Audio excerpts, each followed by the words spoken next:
Welcome back everybody to the final installment of Chess Clock Netrunner. I'm once again joined by Swiss Ben, who will be playing against me one more time with the exact same matchup. Biotech Brewery versus my Adam. We'll just get straight into the gameplay here. After that, you can look forward to the post-mortem.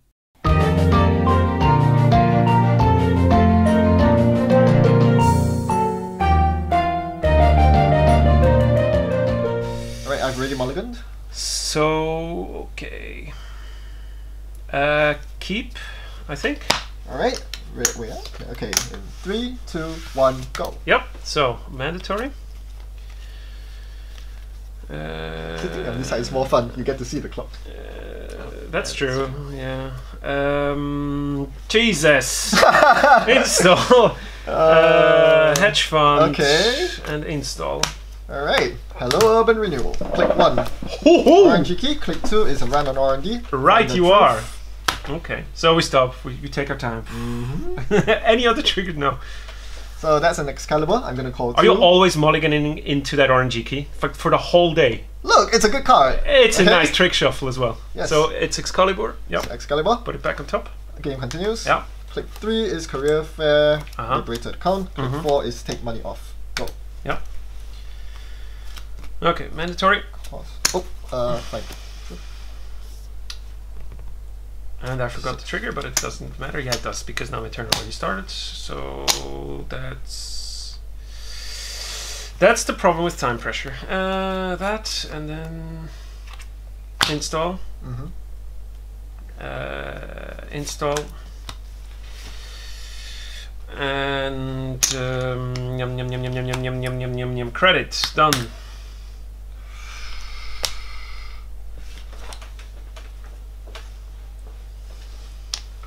Draw. It's such a chill experience if you have to stress. Draw. Damn it. Laundry Archives, click 3, stop the time. Yep. Finding the Truth. Okay. Is that it? Yes, that's it. Time continues. Take money off. Click 4 is drop. No, click 4 is money. Okay.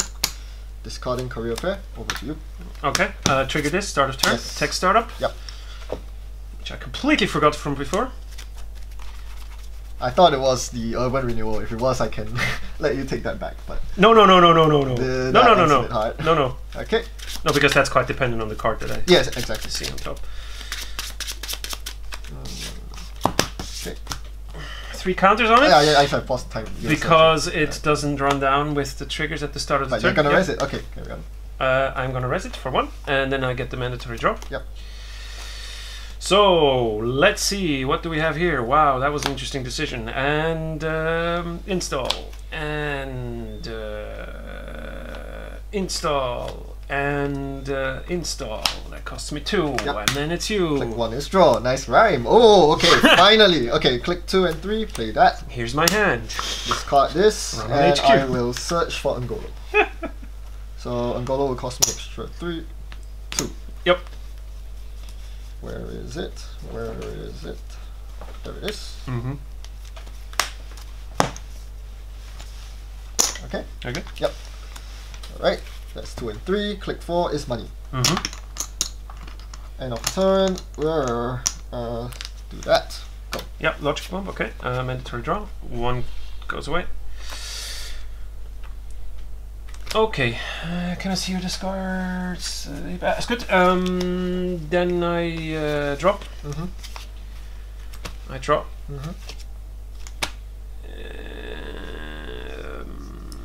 Enforce curfew. Over to you.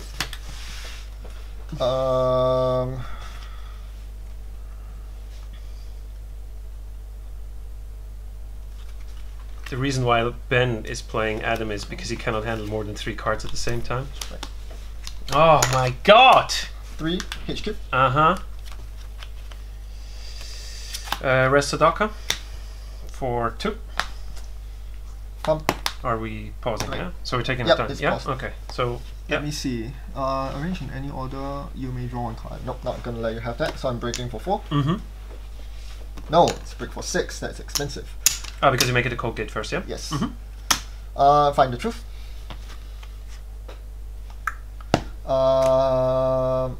Access 2. Numbers. Oh, one of them's a snare. Great. How many clicks left? 1. Okay. That means if you run into a snare, you're dead. No. Yes. 0. True. Oh my lord, he knows better than me. 0. I will never learn. Okay. Okay. Well, it's not a snare. Wow, I just tried to build that up. The tension was not real, man. Nope. Okay. Yeah.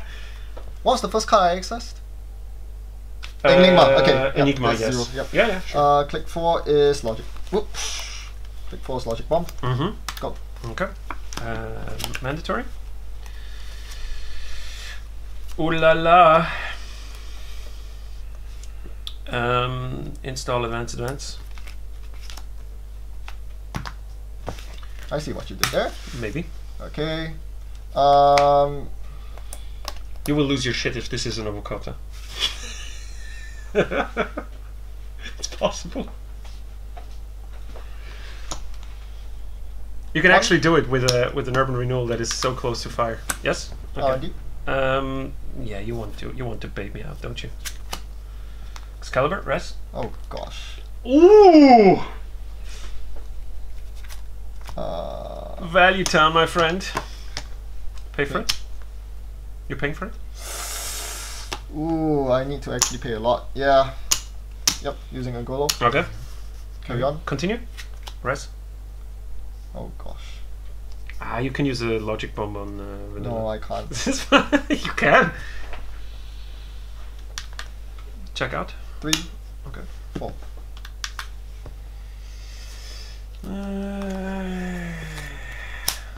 NGO front.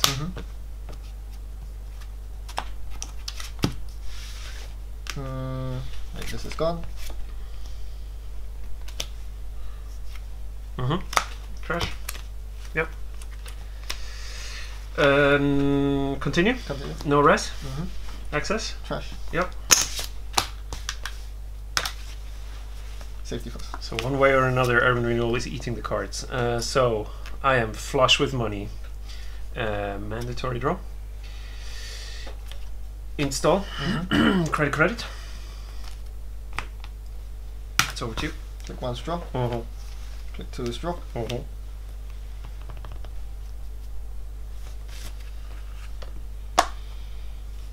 Credit. R&D. Pay for it. Excalibur fires. Yeah, fires. Okay. Vanilla. Continue. Break. Yep. Yep. Find the truth. RNG key. 8.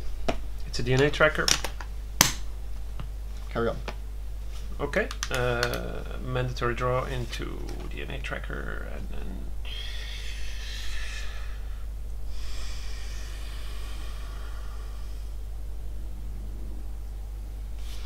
can I see that heap? Okay. Yep. I'm not sure whether you have recursion. I am not 100% sure. Credit. Arc lockdown. Arc lockdown, have fun. Fair. Okay. And then boom, credit, and then arc lockdown over to you. Click 1 is draw. Click 2 is draw. If I could just remember, or if I had more time to think.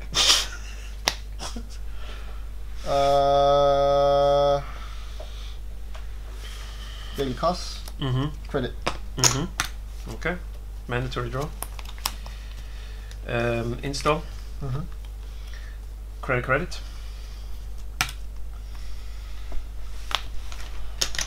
2 off daily costs. You have 6 credits. Draw.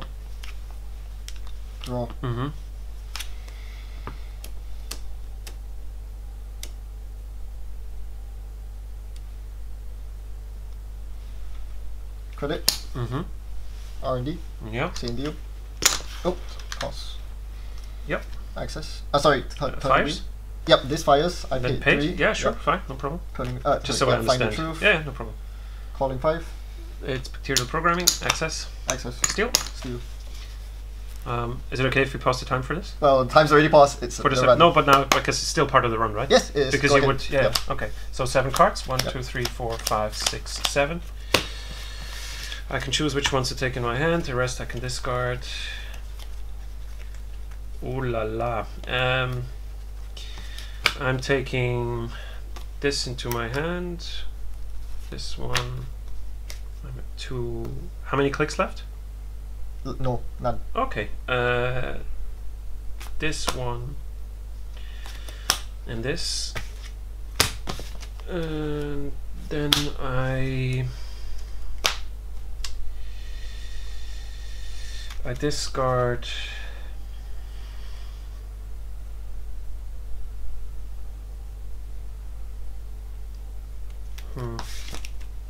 I discard this, and I put the cards like this.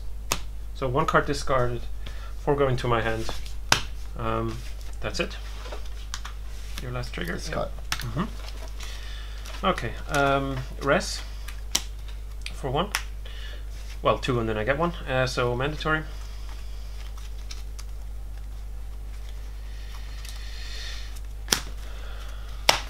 Celebrity gift for 3, which gives me 10 back because I reveal 5 cards. I reveal Enigma, DNA Tracker, IPO, Kakugo, and another celebrity gift. Okay. I don't reveal 1 card. Okay. 1 more click, and that would be. What would that be? What would that be? Install on this position for 2, and it's over to you. Daily cuss. Draw. Yep. Draw. Gamble, brain chip. Yep. That costs net gain 2. Pass. Okay. Safety first. Draw. Pack and pay. Sorry? Pack. Right, sorry. Yep, of course. Thank you. Ooh, it's starting to get stressful here. Okay, draw. Celebrity gift for 7 net. And I'll show NGO front, IPO, DNA Tracker, Enigma, and preemptive action. 5 cards in hand. Yes. Okay. Daily cost. No, 6. I'm sorry. No. Sorry. Yep. Okay. That was my time. Click once, draw. 1, 3. Yep. I'm sitting at 18 money. 18. Yep. Okay, good to know. Click 2 is. Let me do this first. I have a hand size of 6.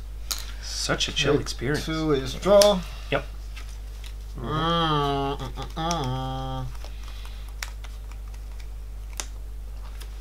3 HQ.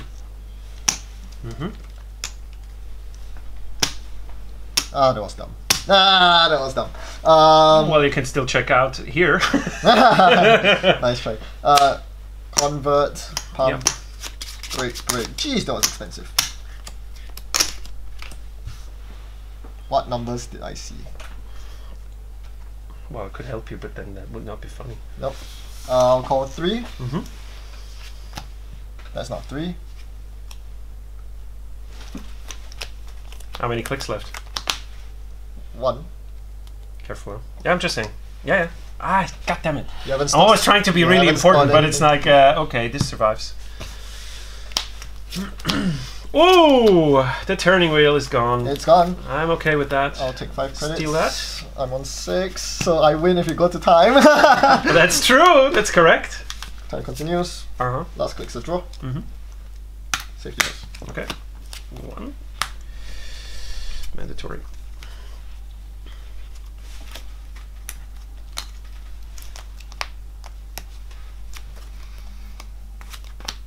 Install. Yep. 2. Install for 1. Okay. IPO, over to you. Daily cost. 1's a draw. Yep. Multi-trader. 2 is a draw. Show gamble. Show gamble. Multi-threader. Then I give 1, 2, 3, 4. This runs out. Safety first. Go.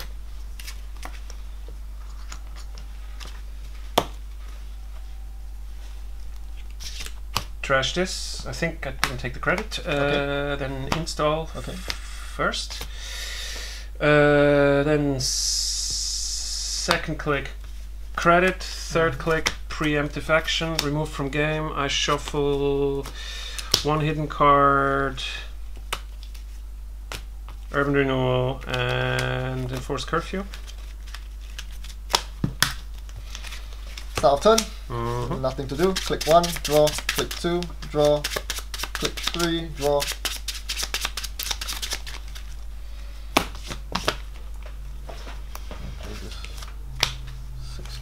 I have hand size 9. Click 4, Earthrise Hotel, paying 4, over to you. 6 Rest, trash.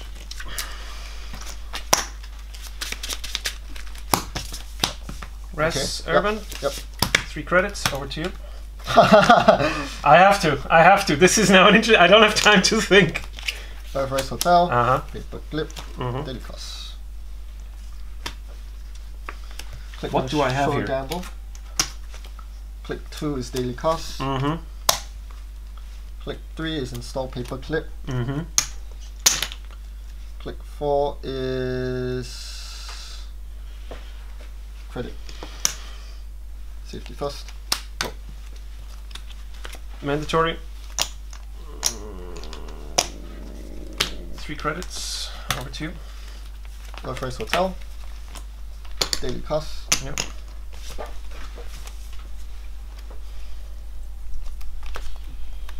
One. Take 12. Safety first. Mandatory. 3 credits, over to you. Start turn, Earthrise Hotel, draw 2. If this was played out in normal time, everybody would Daily be like, pass. is he crazy? Why is he only taking credits? Okay. Oh yeah, this would be on 1. On 1? Okay. Yes, sorry. Shit. 1, Logic Bomb.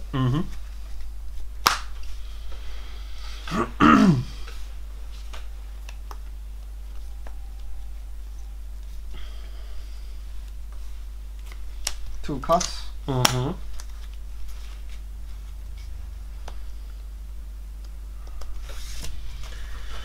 3 is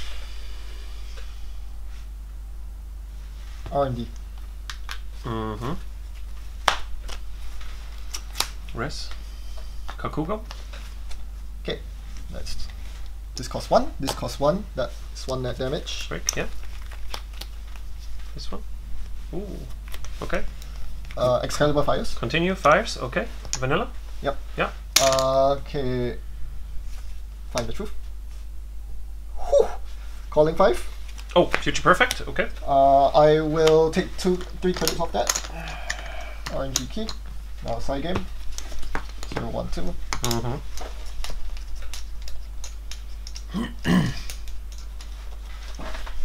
2 and 2. Nice. 2. Oh my gosh. Now it had a big influence, the time pressure, Yeah. because I was sitting on an Issei. You would have jammed it next turn. Yeah. Yeah, I would definitely. But I was just waiting, like little draw, not a big change board state. But I was not expecting future perfect here. I think I mean, the density is now quite not so low, but quite low. But I think this game I saw more than the expected number of genders. I think in all other games I always see nothing on R&D. No, but it's fine. No, I mean I think this was fine. I saw everything. Also, employee strike saved it twice. Yeah. Yeah. Well, no, it didn't save him. So like he wouldn't have run then. I think. Yeah, okay. Right? You wouldn't have stolen it if you didn't have employee strike out, but it gave you more possibilities to even steal the Obokata. Usually he just overrides my current or scores an agenda. Yeah. But you didn't draw those cards. Yeah. Sadly. No, that's true. Yeah. It's quite no. This was much more interesting because I was getting into a problem because I knew the moment where you had 6 points, if I go down to time, you win. No, that is a big problem because now I cannot win with scoring anymore because in 1 minute you cannot set up things and advance. Yeah, that's true. Yeah. But I mean, the server here was quite. I'm not getting. It's quite dangerous. Yeah. Interesting. Cool. That was a cool game. Whew. Stressful, huh? Okay, I think we're done for the day. Let's go for dinner. Yeah, we're done. Yeah, let's go later. Oh boy, what a game. That sure was down to the wire. Even though it seemed like I had the advantage being Adam with the huge hand size at all, and having my opponent locked in time. You know, they were taking 3 credits towards the end of the game simply because they just had no time left on the clock. But I found myself also pretty pressured because I didn't have infinite resources. I couldn't lock my opponent's remote, so I actually had to think through my plays, which ultimately cost me a lot of time as well, and it ended up being you know, it was our times. The amount of time we took during the game each was equal down to the second.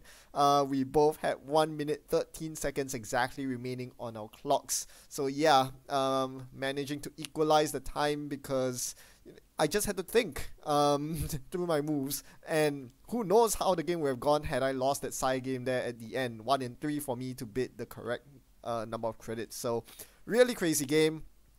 And what have we saw over the course of the last 3 games? What have we seen from Chess Clock Runner?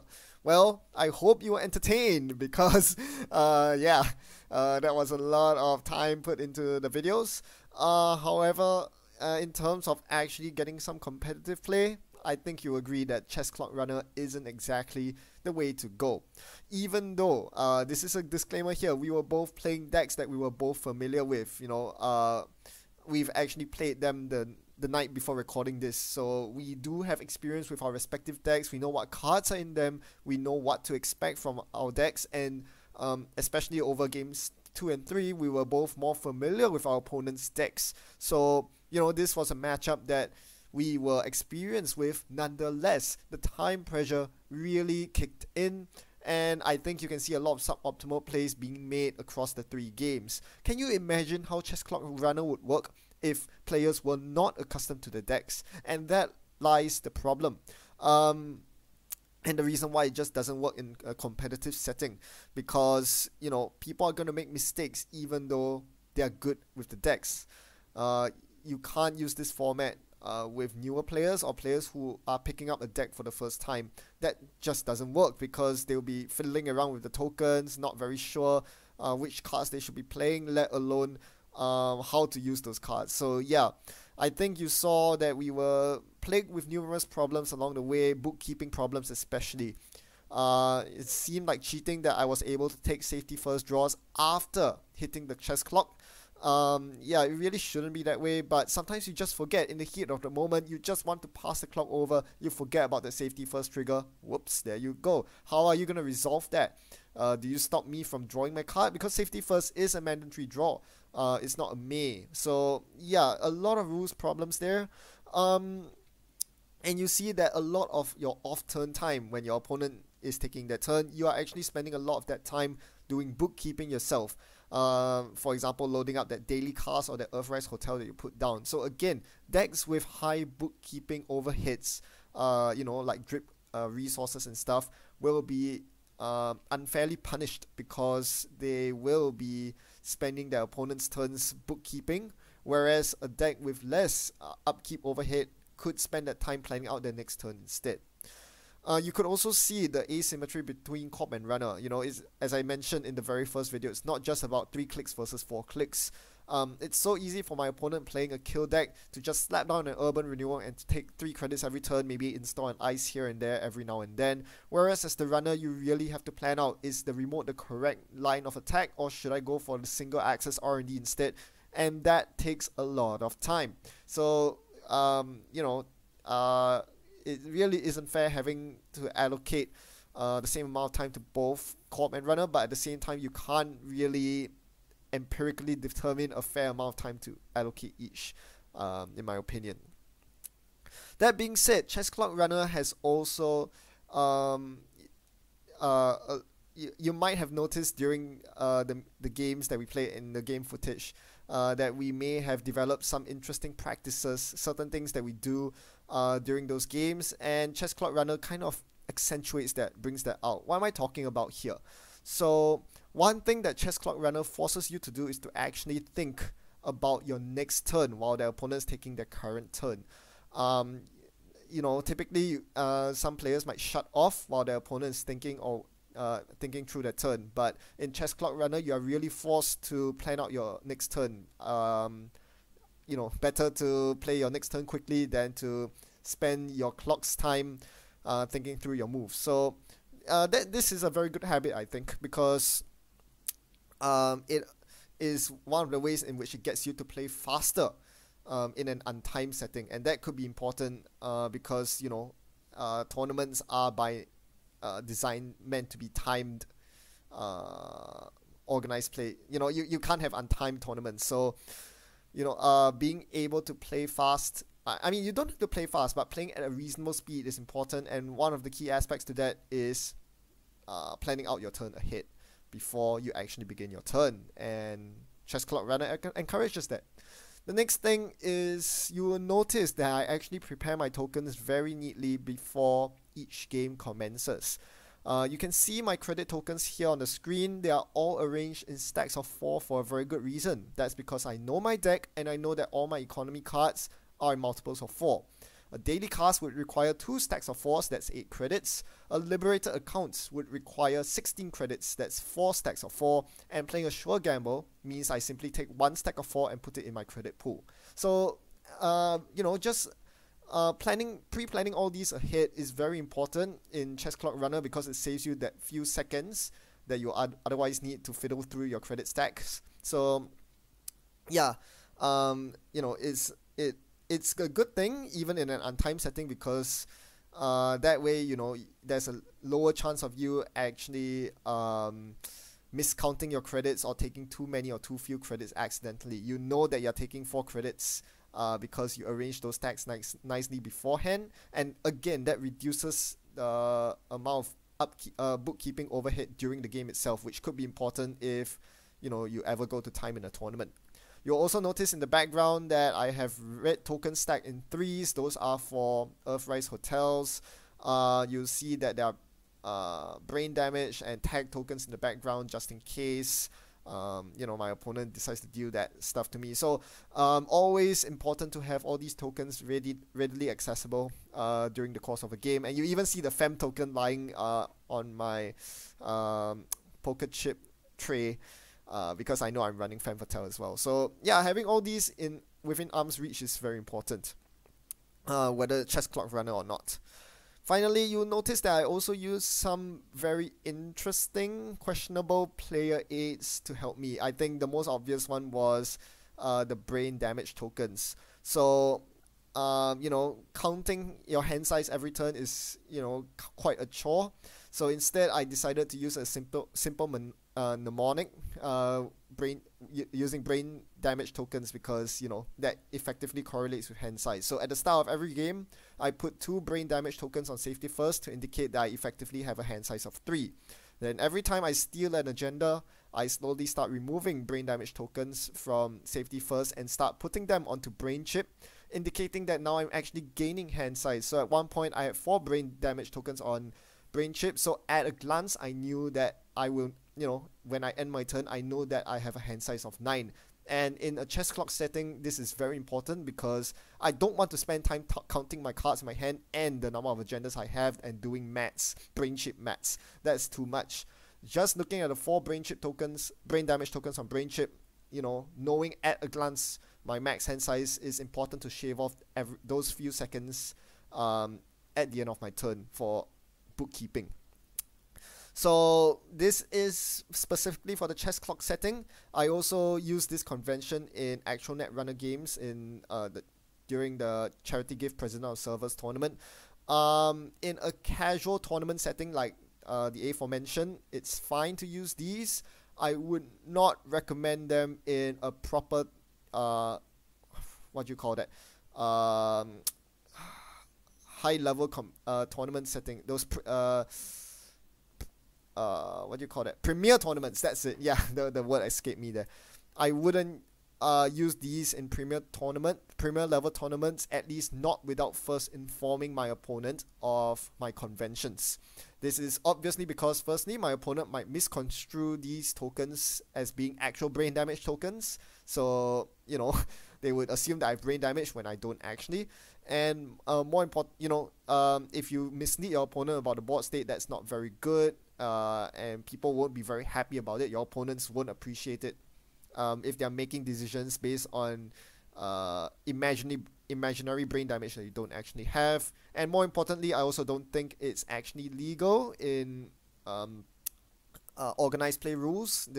I'll need confirmation for that. I'm not sure, but it's best to avoid using these in premier level tournaments. That being said, these are very good training wheels, and I really don't see the problem with using such aids as training wheels, because it really helps to develop good habits in terms of thinking ahead about your hand size.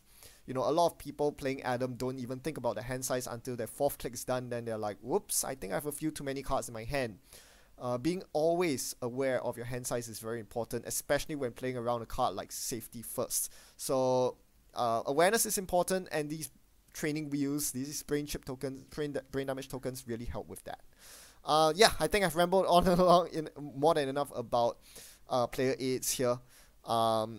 You know, whether you think they're good or not, that's up for debate. Maybe you think they're completely superfluous or irrelevant because you're only playing on jinteki.net, where you can't really introduce your own player aids. So there you go. That's it for Chess Clock Runner in general.